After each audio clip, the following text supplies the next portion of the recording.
तो पुण्यात्माओं, ठीक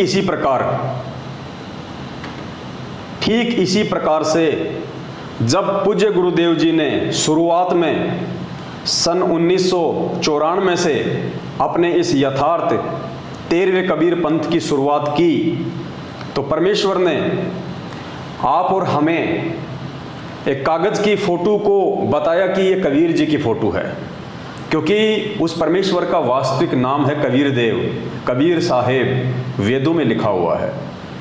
तो नाम तो बिल्कुल सत्य है परमात्मा का।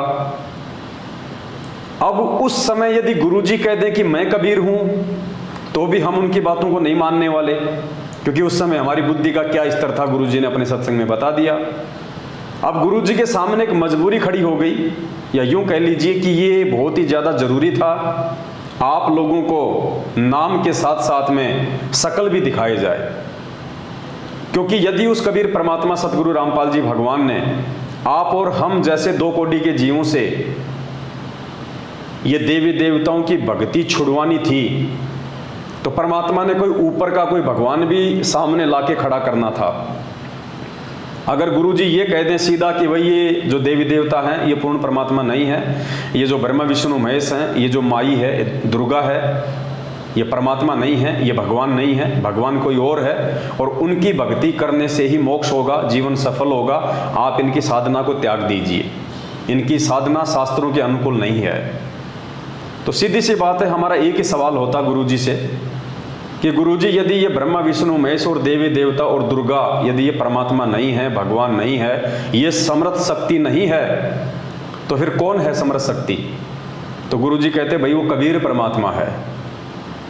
फिर हम कहते भाई उसकी कोई फोटो, कौन है, कैसा है, कहाँ रहता है, उसकी कोई फोटो दिखाओ हमारे को।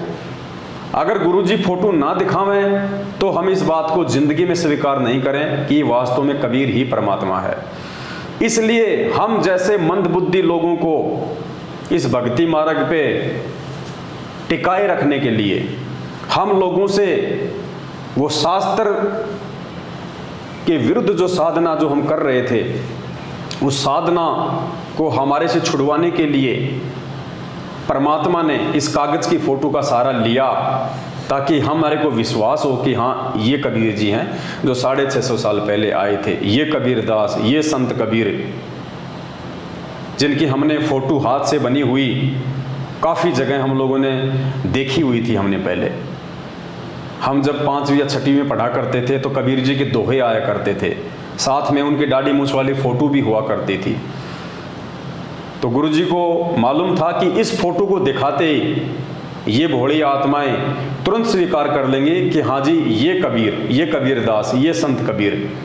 अगर गुरुजी फोटो ना दिखाते हमें और ना कहते कि ये कबीर जी हैं, तो जिंदगी में हम इन देवी देवताओं की भक्ति को नहीं छोड़ पाते और हमारी सुरती, हमारा ध्यान उस कबीर परमेश्वर में नहीं लगता, क्योंकि उस समय हमारी बुद्धि का लेवल केवल इतना ही था। लेकिन पुण्यात्माओं, आज उस कबीर परमात्मा सतगुरु रामपाल जी भगवान ने हमें यहाँ आके सारी वस्तु स्थिति से परिचित करवा दिया है। आज हमने परमेश्वर से 27 वर्षों से इतना ज्ञान लेने के बाद, इतना सब कुछ अध्यात्म को उनके द्वारा सरल तरीके से समझाए जाने के बाद, इतने सारे ढेरों सबूत और प्रमाण देने के बाद कि अपने द्वारा रची गई सृष्टि को सही सही तरीके से वो कबीर परमात्मा स्वयं ही समझा सकता है, दूसरा कोई भी व्यक्ति सृष्टि रचना नहीं बता सकता। तो हम आत्माओं ने समझ लेना चाहिए कि फिर आज इस पूरी पृथ्वी पे सृष्टि रचना की सही सही जानकारी कौन महापुरुष दे रहा है, कौन सृष्टि रचना के ऊपर सत्संग कर रहा है। तो समझने में देरी नहीं होनी चाहिए कि वो कबीर परमात्मा सतगुरु रामपाल जी भगवान स्वयं हैं।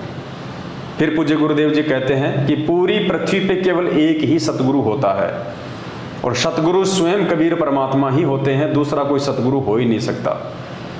पुण्यात्माओं, आज हमारे सतगुरु के रूप में कौन है? और स्पष्ट कहते हैं गुरु जी सत्संगों में कि इस दास के अलावा 21 ब्रह्मांड में कोई सत्संग करने का अधिकारी नहीं है, कोई सतगुरु नहीं है। तो पुण्यात्माओं, जो बुद्धिमान आत्माएं हैं उनको समझने में बिल्कुल भी देरी नहीं लगनी चाहिए कि फिर वो कबीर परमात्मा कौन है। और उन हजारों की संख्या में बुद्धिमान आत्माओं ने इस बात का निर्णय गुरुदेव के ज्ञान आधार से कर लिया और समय रहते वो सभी आत्माएं साथ संगतियों से जुड़ के अपने आत्म कल्याण की ओर आगे बढ़ रही हैं। अब आगे दास आपको कुछ छोटे छोटे सत्संग हैं गुरु जी के 5-6, वो दास आपको बताएगा। वो सत्संग भी ये निर्णय करेंगे कि वास्तव में कबीर परमेश्वर कौन है,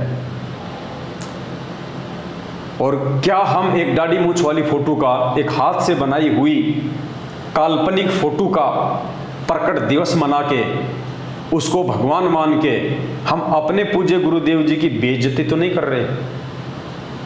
हम गुरुदेव की नजरों में मूर्खता का परिचय तो नहीं दे रहे? ये सत्संग है 1-2 जो ये साबित करेंगे कि गुरुदेव जी क्या कहना चाह रहे हैं अपने परमेश्वर होने के विषय को लेके। ध्यान से सुनिएगा ये सत्संग एक बार।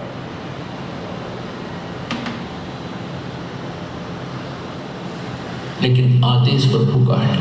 उससे क्या होगा कि जैसे आप जी परमात्मा के पास जाओगे, सबसे पहले वहां आपकी परीक्षा होगी। ये दास के रूप में परमात्मा त्रिकुटी पर मिलेगा आपने, और जैसी भावना आपकी यहाँ होगी ऐसा ही अंतःकरण में वो जो का त्यों स्वभाव मिलेगा। तो वहाँ आपकी परीक्षा होगी, और वहाँ भी आप जैसे आज इस दास के साथ व्यवहार कर रहे हो तो वहाँ भी ऐसा ही करोगे, बट नेचुरल। और यदि आज इस दास के स्थान पर परमेश्वर होते और रहे हुए 120 वर्ष रह गए, चले गए 64 लाख से 181 में वो दानक कबीर रूप में परमात्मा रहे ज्वाला रूप में, लेकिन हमने उनको भगवान ना माना। बहुत से हमारे काम भी ठीक हुए, मुर्दे जीवित करे परमात्मा ने, लेकिन हमने उस मालिक को भगवान नहीं माना। यदि हम उनको प्रभु मान लेते तो यह समस्या उस दिन हल हो जाती है। आपने अभी तक का जो परमात्मा का जो सत्संग सुना है उसमें गुरु जी कह रहे हैं कि जब आप त्रिकुटी पे जाओगे तो वहाँ पे आपको वो परमात्मा इस दास के रूप में मिलेगा, यानी सतगुरु रामपाल जी भगवान के रूप में, जिसे आप वास्तव में कोई परमात्मा समझते हो। दाढ़ी मूंछ वाली फोटो को यदि आप परमात्मा समझते हो तो आपको वो परमात्मा भी गुरुदेव कह रहे हैं कि मेरे रूप में मिलेगा वहाँ पे त्रिकुटी पे। और उस समय यदि आपने मेरे अंदर परमात्मा वाले भाव नहीं रखे तो आप जी फेल हो जाओगे। इसलिए इस पृथ्वी लोक पे आपकी ये रिहर्सल चल रही है कि आपने अपने गुरु को ही परमात्मा मानना है, आपने अपने गुरु जी को ही कबीर जी मानना है, और अपने गुरु को ही कबीर जी मान के भगवान वाली सारी जो क्रिया होती है उनके साथ में करनी है। तभी हम अपने गुरु को त्रिकुटी पे परमात्मा के रूप में देख पाएंगे। यदि इस पृथ्वी लोक पे शरीर में रहते सहते देखा तो अगर यहाँ हम अपने गुरुदेव को खाली एक संत मानते रहे, खाली अपना गुरुजी मानते रहे, कबीर जी का भेजा हुआ दूत मानते रहे, तो हमारी वही जो वृत्ति है वो हमारे सूक्ष्म शरीर में वहाँ पे होगी, त्रिकुटी पे। और गुरु जी कह रहे हैं कि वहाँ वो कबीर परमात्मा मेरे रूप में आएगा। तो फिर हम कैसे पहचान करेंगे? हम तो पहचान बिल्कुल ही नहीं कर पाएंगे, क्योंकि वहाँ पे भी वो कबीर परमात्मा यदि कोई है तो संत रामपाल जी के ही रूप में आएगा। और यदि हमने वहाँ पे ये सोच लिया कि ये तो हमारे गुरु जी हैं, उनके साथ में हमने वैसा ही व्यवहार किया जो हम नीचे कर रहे हैं, जैसे उनका जन्मदिन मनाना, उन्हीं की आंखों के सामने कागज की फोटो का प्रकट दिवस मना के उसको भगवान मानना, तो जो क्रिया आज हम यहाँ करेंगे वही क्रिया हम कल को वहाँ करेंगे, क्योंकि अलग से तो कोई दाढ़ी मूंछ वाला कोई परमात्मा वहाँ पे आने वाला नहीं है। गुरु जी कह रहे मेरे रूप में आएगा, तो गुरु जी ही आएंगे, तो वहाँ तो हम धोखा खा जाएंगे, क्योंकि यहाँ हम गुरु जी को परमात्मा मान ही नहीं रहे, क्योंकि हम तो एक दाढ़ी मूंछ वाली फोटो का प्रकट दिवस मना रहे हैं, हम तो उसको परमात्मा मान रहे हैं। अगर हम सतगुरु रामपाल जी भगवान को कबीर परमात्मा मानते तो हम इनका प्रकट दिवस मनाते भाई।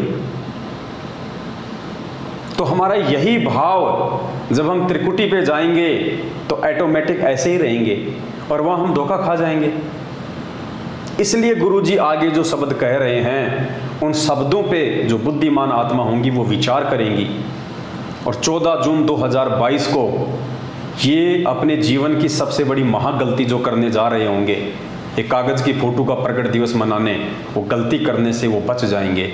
आगे गुरुदेव क्या कह रहे हैं, ध्यान से सुनिए। आपने उनको भगवान नहीं माना, जिस कारण से आज तक हम उलझ रहे हैं। और इसलिए परमात्मा कह रहे हैं कि गुरु जो मेरा संत होगा, मेरा भेजा हुआ, उसके प्रति भी मेरे जैसा व्यवहार रखियो। ये समझ लेना, हम लो मान लो कि इस दास के स्थान पर कबीर साहब बैठे हैं। न्यू सोच लो, इस दास के स्थान पे कबीर परमात्मा बैठे हैं।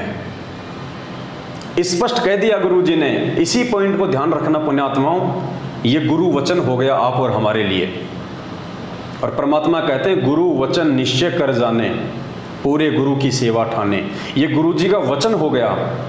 गुरुदेव ने हम संगत वालों को ये आदेश दे दिया अपने सत्संग में कि न्यू सोच लो, इस दास के स्थान पे कबीर परमात्मा बैठे हैं। और फिर परमात्मा के साथ में कैसा व्यवहार किया जाता है, ध्यान से सुनिए।